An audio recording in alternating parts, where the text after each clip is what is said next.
Museum have had a year of very fancy, productive, hard work in strategic planning. And one of the things that we realized in the self-study for this planning process was that the Art Highlights in Tea series is one of the very best things that we do, because it was started and is almost completely run by volunteers. It has this wonderful ongoing subscription from a core group of people and new people who come all the time, and it's just so very successful. We are very, very proud of it and grateful for the relationships that we've built over time with many of you. Certainly many of you here I would not really know at all, though you may be members of the museum, if not for this winter after winter of mission-related education, interface, and of course the fantastic volunteer-created delicious teas. And today we have the very fabulous Lori Martell and Janet Horst, who put on the whole spiel, which will no doubt surpass every expectation again. So thank you all for being here this time and hopefully many times to come. There's 4 in the series. Next time is the second Wednesday of February. It's Robert Selby.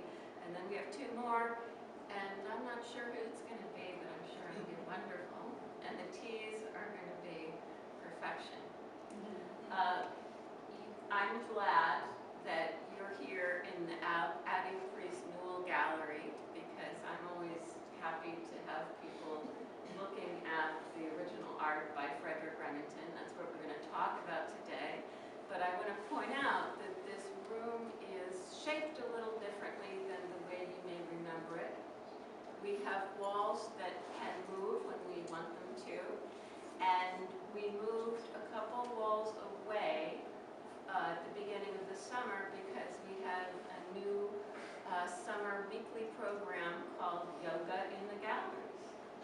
So if you'd like to try that, it is a art-safe, relaxing activity that you can do in the context of this original art by Frederic Remington. That also makes me very, very happy. And what we're going to talk about today is our really fantastic year of acquisitions in 2016. Much of this is these things come along as surprise opportunities, so maybe 17 will be just as good, maybe not. But the acquisitions are with us forever, and that's very important.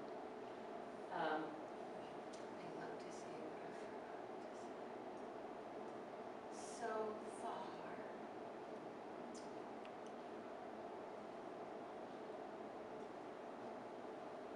I know that many of you are members, and I hope that by the end of today, you will all be members of the Frederic Remington Art Museum. It's an important part of our strength, and goodness knows many of you have been members for, shall we say, many years. we have no lapse in our gratitude. So, the 2016 year began with a very exciting opportunity to buy a Remington work that had been on display here since 1987 that belonged to someone who had a somewhat precarious health situation, and his family decided very quickly that they wanted to sell it to us. Well, they wanted to have it appraised, actually. They were just inquiring, and they agreed to sell it to us for quite a discounted price.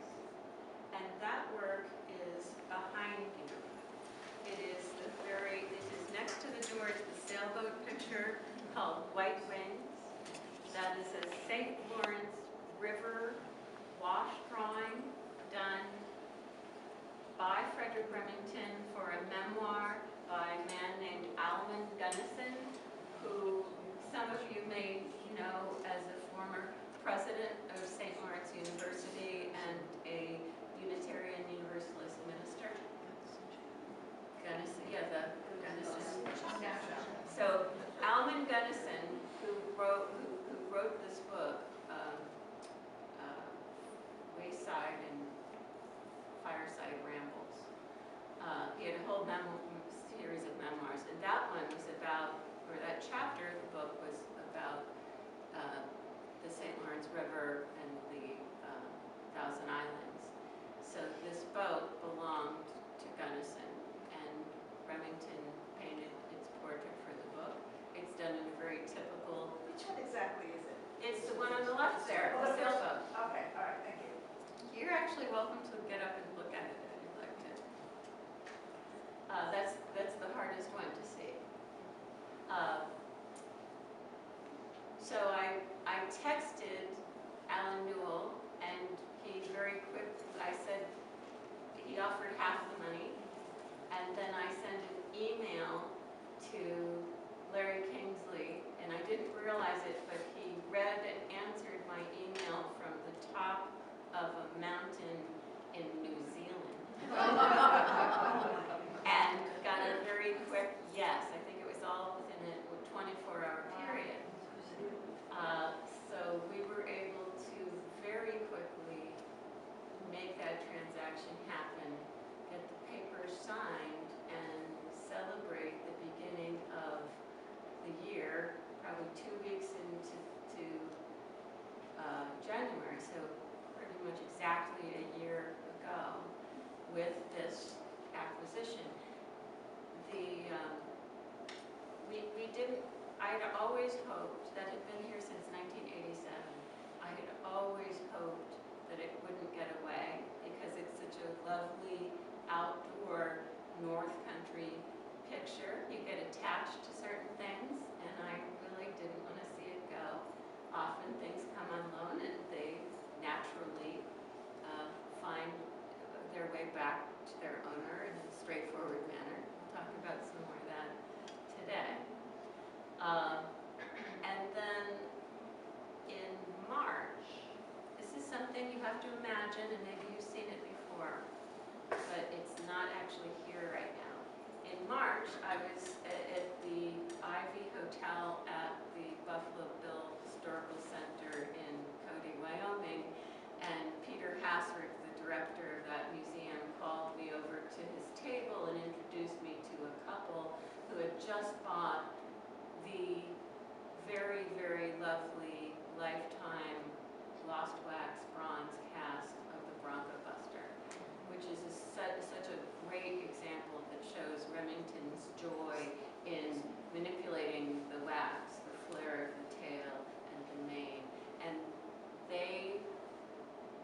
I told them how much we wanted to have something like that to share with our visitors, because right now we have a wonderful sand cast version, and then what we want to do is tell the story of Remington's joy as he transported his allegiance from the sand casting foundry at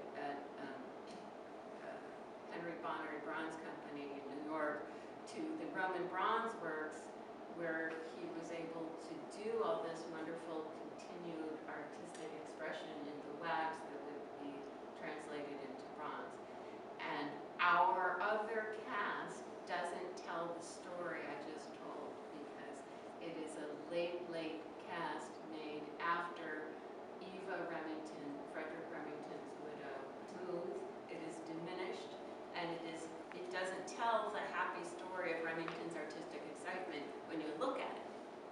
So these lovely people who want to be anonymous, that's why I'm not telling you their name,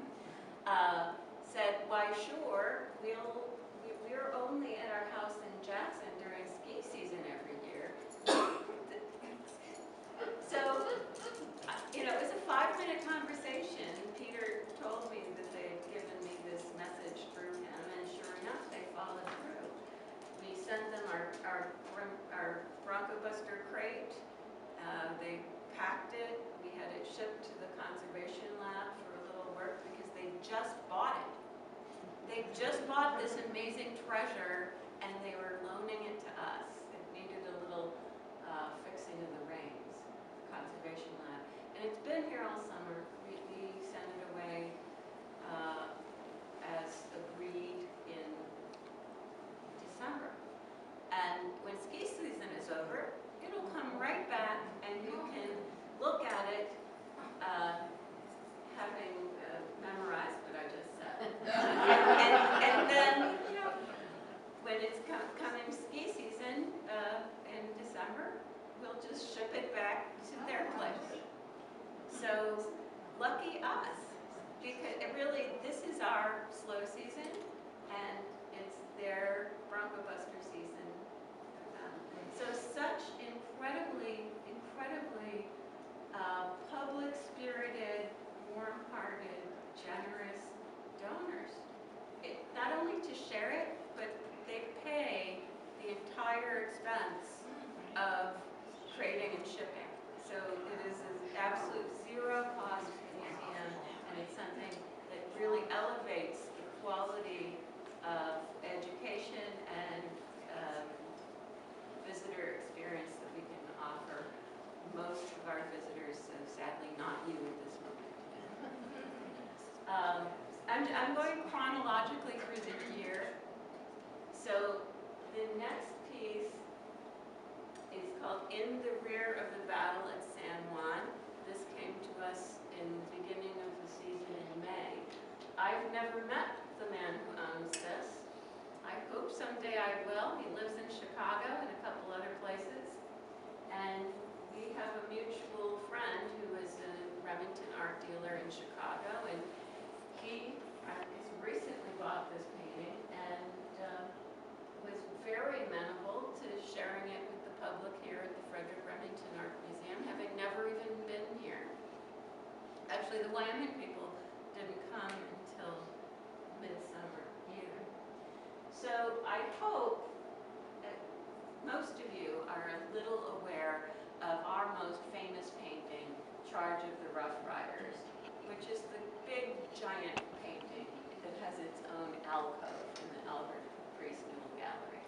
And that is a war picture from the Spanish-American War, and it shows the battle of the charge of Kettle Hill from the perspective of the author of the article that it illustrated. And the author was the man on the horse in the picture, Theodore Roosevelt. And Roosevelt had this enormous sense of self-importance and wrote the story about his great achievements as a leader and hero in the Spanish-American War. And Remington provided images, as he often did, for publications that reflected the point of view of the author and the images described in the text. So that giant picture, I think, is a kind of reflection of, why did he make it so big? I don't think there's 24 Remingtons that are that big. It's full color, doesn't need to be, but it looks like a sporting event. It's very exciting, there's no blood, it's kind of a happy picture. And Remington, many people don't think about him this way, but he was also a writer and a correspondent, a journalist. And he wrote his own perspectives on the war. This is in 1899, just after the war, called With the Fifth Corps. And this whole alcove we put together just to kind of track Remington's life really as a soldier artist from 1887. This is a Civil War picture, all the way through to 1909, when the great General Leonard Wood brought himself to Remington's house in Ridgefield, Connecticut, to have Remington paint his portrait. But at this point, after many, many, many, almost 2 decades of work from his childhood even, where he heroizes military men, he does wonderful genre pictures of military life, he laboriously details all of the exciting pieces of gear and uniform. He didn't actually see combat until he went to Cuba. And this picture shows Remington's perception of combat. This is after the battle, at the rear of the battle. And after this experience, Remington turned away from soldier art, and shortly after that kind of moved away from working primarily as an illustrator of images that are going to be accompanied with text and reproduced, to being more of an easel painter, a fine artist, an impressionist painter, a sculptor, somebody independent of the deadline-written, word-based work of publishing. So this painting shows a bird of prey above the scene, American soldiers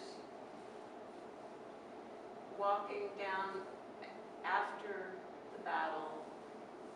This officer is being carried on a litter by his men. This fellow has his arm in a sling. This guy may be missing a hand. There's a guy in crutches there. There's no fun going on at all. It really reflects, and like I can't think of any other work. I mean, many of you have heard me say this the jillion times, but Remington produced over 3,400 signed paintings and drawings. Most of those were published illustrations, and I think this is the painting that really encapsulates Remington's change in thinking regarding war and the mythology of military life. So this is coming down this afternoon to go back to its owner in Chicago. So I wanted to give you this last chance to have a look at it. One of the great things in our strategic plan, there are many wonderful things. This is Kathy Wade, by the way. She's the chair of the Board of Trustees, and she was my great partner among the rest of the ad hoc committee and thousands of other people in putting this plan together with our wonderful consultant, Laura Roberts. But we have lots of attention paid to taking advantage of opportunities and doing small, innovative things in an inexpensive, creative way with collections and exhibitions. And building up our cadre of friends who can do things like loan these paintings, around which we can draw from the vault and create these kind of small exhibits to continue to interpret Remington in different ways as these opportunities come about. There's also a scholar in residence program we're hoping to bring about shortly, where we can have scholars in various related and unrelated fields come and stay and work with the public and on our collection and interpret that in different ways depending on what their background and interest is. So I did tell you that that's going away today, and I think at this point I will reveal to you something that nobody but Dave knows that I'm going to do. Maybe 5, 6, 7 years ago, we received original work on paper from an anonymous donor that immediately went out to the conservation lab, and we celebrated been out ever. And Dave just put it in its frame just before lunch. And I'm going to show it to you. So it's very special. You have this great entree. So this is an 1894 work on paper. These guys are from a Ohio regiment in the Civil War. So again, another Remington military storytelling picture. You know, I think it's fair to say this has never been seen in public. Now it was published in Cosmopolitan magazine in January of 1895. So its image is known. You've seen it in our newsletter. You probably don't remember. It has the title that reflects what's happening in the picture. They came upon their jaded horses. So this is another after the battle fatigue picture, really. So as is often true, it is a historical picture. It is from a time before Remington's present. He was born in 1861. So this will go on the wall where in the rear of the battle picture. I'm sorry to show you this moving picture.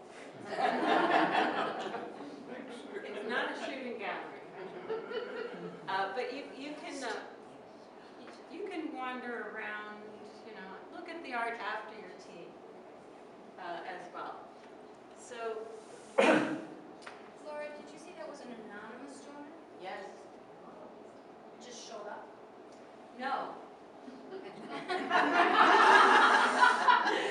I know the owner. Oh, you know I know the donor. Okay, And the donor was very specific about never, ever, ever being known.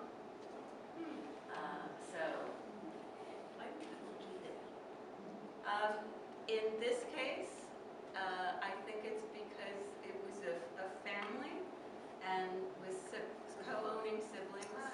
And while they all agreed to make the gift, they weren't all that excited about it. And they'd just rather just leave it alone and make it anonymous. That there are lots of reasons. In January of last year, we got a really nice financial gift, and that will always be anonymous too. People sometimes don't want to be In the limelight. yeah. Okay, so we have more things to talk about. Okay, so June. Frederick Remington is not our only artist. In June, this lovely sculpture by Sally James Farnham, who was born in 1894 and grew up in Ogdensburg, who was a very important sculptor who knew Remington in New York. They collaborated. He advised her on some military things. We have the largest public collection of her work, and this makes this is number 13.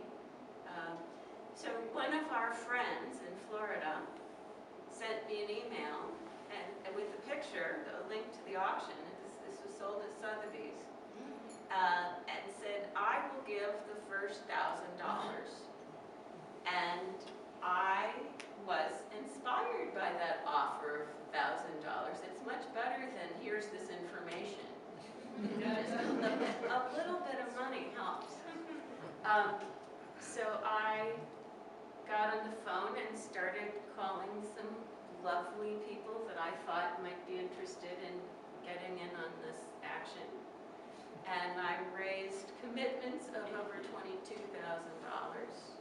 And I was a phone bidder. And I'm happy to say we got it for a little over $6,000. So someone bid against me and then they dropped out. It was instant.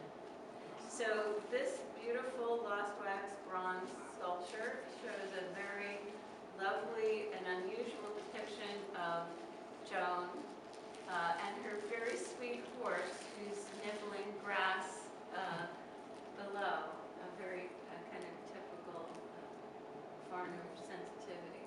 So the plan that I can't stop talking about calls for the improvement of the museum's regular exhibits outside of these Newell galleries to bring everything that we do up to the same standard of excellence as you see here.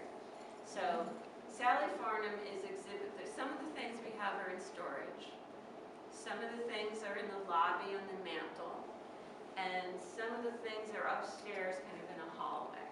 And I hope that it will be in the beginning of this plan, which takes us through 7 years, that we will be able to renovate some space and put together really first-rate Sally James Farnham permanent exhibit on the 2nd floor of the parish mansion. You know, beautiful design, beautiful light, and you can appreciate these for what they really are. This has been living on a pedestal in the lobby. It looks very nice there, but you really actually can't see it because it's too dark, which helps me to talk about my exhibit plans. Okay, so that was June. So our website has a figurative button on it that says, I think I have a Remington. And usually it generates questions about stuff that is, you know, usually it's some kind of old reproduction, a gift shop print, a print from Remington's time, a fake painting, a reproduction bronze, all kinds of things. You wouldn't believe it, really. And we established the button, and there was a lag period where we didn't realize that it was not getting the emails, the form email, to actually arrive in the inbox where it was supposed to go. So we weren't paying attention. And then Shannon fixed it, discovered it and fixed it, and we got, I think, like 22 backlog of these emails. And there were 2 Remingtons in there. And both of them are in this room. So the owner of this one, this is a Western picture, which is, you know, we're always happy to have another Western picture because people expect Remington to do Western pictures. You've probably heard of the father of the Western novel, Owen Wister. This is called Cumnor's Awakening, and it illustrated an Owen Wister story called Specimen Jones in 1894. So it's the same year as that anonymous picture they came upon their jade horses. It's another wash drawing. So these people knew what they had. Sometimes people know what they have, but they don't. They think they know, but they're wrong. This is actually normally on display on the other side of the wall, so you have lots of access to this when you can see it. Sorry, Betsy. So these lovely people inherited it from his grandparents, and they said, well, someday we'd like to give this to the museum. And I said, okay. And indeed, and they didn't really know much about Frederick Remington. So it happened to be our annual appraisal day. So the building was just packed with streams of wonderful people who like cool old stuff, and a lot of people that I knew, including Todd Moe from the North Country Public Radio, who came back to do an interview. A whole bunch of great people who got this. So these people, complete strangers, had it in a towel, put it down on a table, and I'm like, yes, this is exactly what I thought it was. And I had the gift form, and they just wanted to sign it. They didn't want to look around, they didn't want to negotiate, they didn't even know what kind of credit they wanted. They just wanted to fulfill their mission, which was to give it to the best place they knew of to give this to.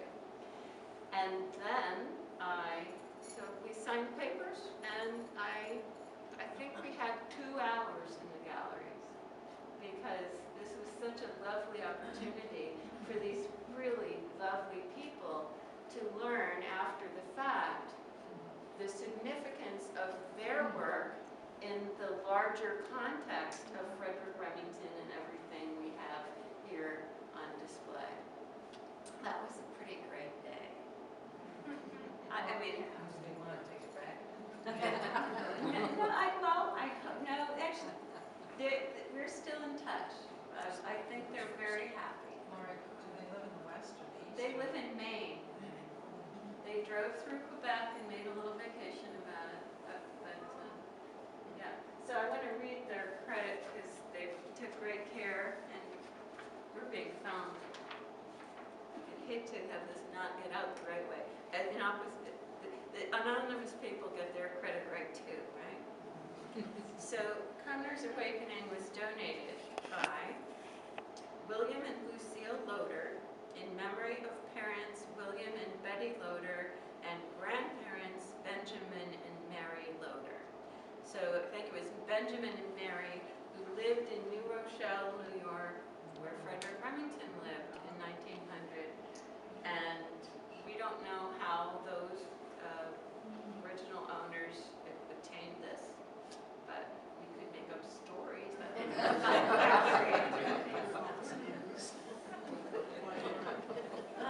It's okay to make up stories if you know you're making up stories. Or if other people know you're making up stories. So the last thing is perhaps the hardest thing to see, and well, that might be a close second because it's far away. So on that same trip to Wyoming, where I go annually to help serve on a committee that evaluates whether submitted items are actual Remingtons or are fakes. You know, I think I'll just leave it. You guys can circle through. And we have a newspaper article from this year about every single thing I'm talking about. I can send you the links. It's great. So this little autograph book that is in this case has sorry, Annika, you can come up. It's okay. And I'm really happy to send you the link with pictures. But, so, it's very faint, as well as small. But its title is Swamp Angel, and it is the earliest dated Remington drawing. So it's been added to the catalog raisonné, which means it is the very first picture in the catalog raisonné. It was done in Ogdensburg for a Ogdensburg girl. They were 13 years old. It was February 19th, 1879. And it's called Swamp Angel. And it shows a man running away who is actually a Klansman. Across his butt it says KKK. And he's running away being chased by the good guys. Because of course Frederic Remington's father, Seth Remington, was a Union officer. So as a young boy, remember, I'm glad that this came to support the story, because this early 1887 published Civil War picture is much later than the 13-year-old Civil War picture. But he was still working on the same stuff, the same ideas, the same imagery from childhood well into his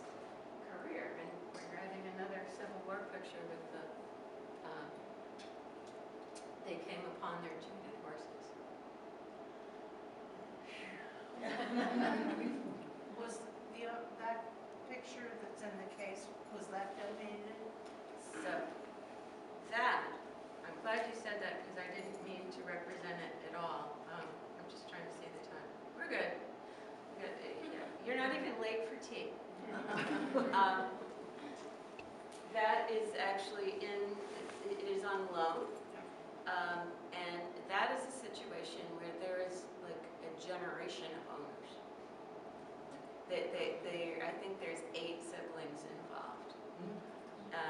So I hope, I mean, this might, we have things that we've had on loan for decades because the best resolution is a long-term loan to the museum. And indeed, when they want it back, we'll just return it to them. Or, it's good to be very patient about being concerned with these things. And we treat loaned objects with the same care and attention as if they were our own. So they're like adopted children that can be returned. I hope I didn't forget to say anything really important. I have one more story that's slightly off topic, but we're in the exact right location for it. If you can put up with 5 more minutes. Sure you can. So on the last day of 2014,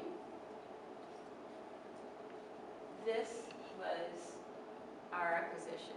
The owner, Betsy Morrison of Annapolis, Maryland, had downsized and wanted to find this a new home and get a tax deduction because she and her new husband, Earl,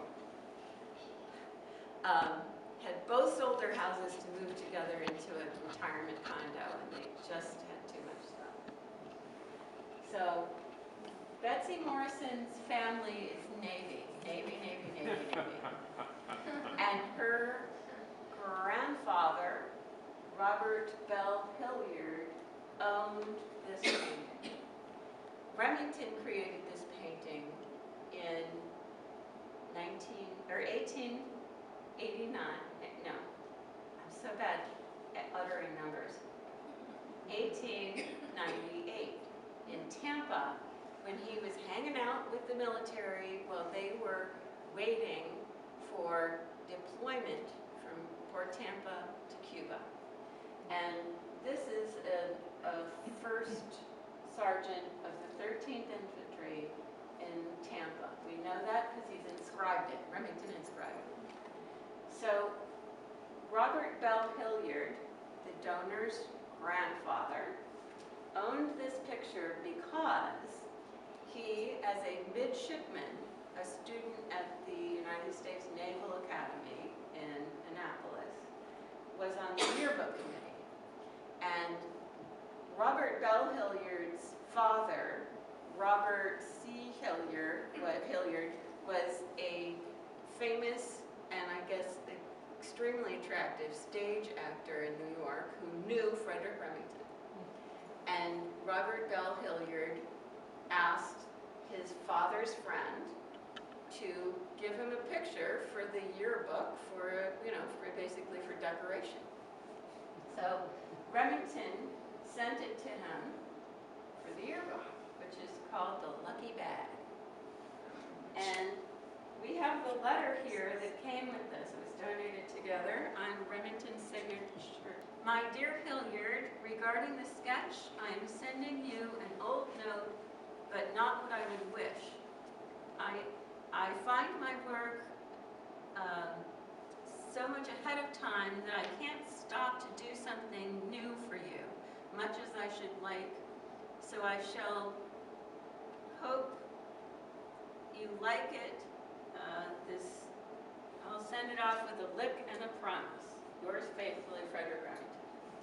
So it's standard Remington kind of joking verbiage, but this is an army guy for a Navy. Remington would have been a little aware that that might not be exactly the thing that was wanted. But Robert Bell Hilliard kept it, and Remington, somewhere in between putting it in the yearbook, where it doesn't have that inscription, inscribed it to Robert Bell Hilliard.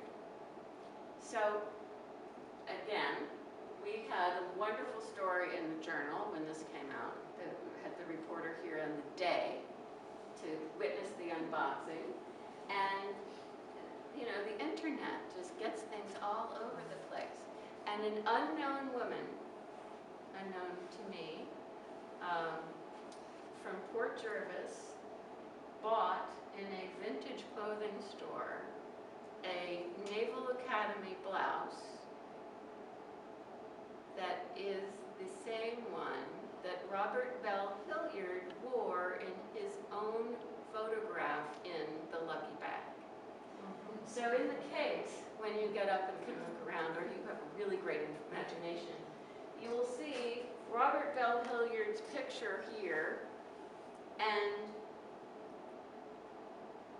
the blouse from the Naval Academy that he wore in the picture that she offered to give it to us. And I declined. I said, would you just loan it for this show? Because we're not in the Robert Bell Hilliard business. It's a big obligation to take care of historic textiles. So inside this double-breasted blouse, that's what they call it, is a teeny little pocket, maybe a watch, or probably a hanky pocket.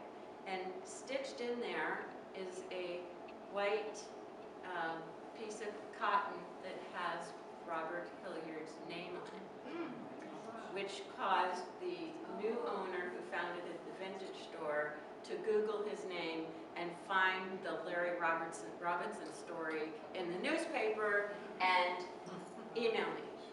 And here we go. So the fun thing is, was it June? We had a reception at the request of Betsy's daughter. Some of the family came, and the trustees put on a little, lovely little reception for Betsy. Is in her early 80s.